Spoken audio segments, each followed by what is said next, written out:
नेमकं काय वाटतं सध्या ओबीसी समाज कोण भारतीय जनता पार्टी युवा ओबीसी मोर्चाची बैठक झाली। वेगवेगळ्या आघाड्या असतात, सगळ्याच पक्षामध्ये असतात, तसे आमची वेगवेगळ्या आघाड्या आहेत आणि त्यामुळे सगळे कार्यकर्ते, सगळ्या जाती धर्माचे कार्यकर्ते पूर्ण ताकदीने लोकसभेसाठी कामाला लागलेत आणि मला विश्वास आहे की सगळे 18 पगड जाती धर्माची मंडळी सगळे पूर्ण ताकदीने मोदीजींच्या मागे उभा आहेत।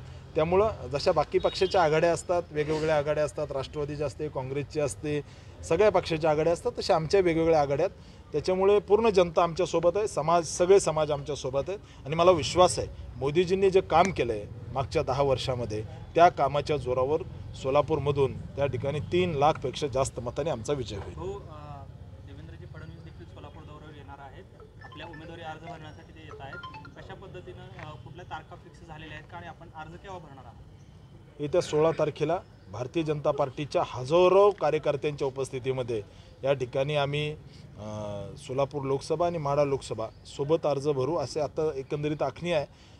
आज संध्याकाळपर्यंत फायनल होईल, परंतु निश्चित राज्याचे नेते यावेत आणि कार्यकर्त्याला सगळ्यांना आनंद होतो की आपले नेते फॉर्म भरायला सगळे आले तर कार्यकर्त्यामध्ये उत्साह असतो आणि तो आपल्याला दिसतोय। मोठ्या प्रमाणामध्ये कार्यकर्ते उत्साहाने सोलापूर लोकसभेमध्ये भाजपाचा झेंडा फडकवायला तयार आहेत। थँक्यू।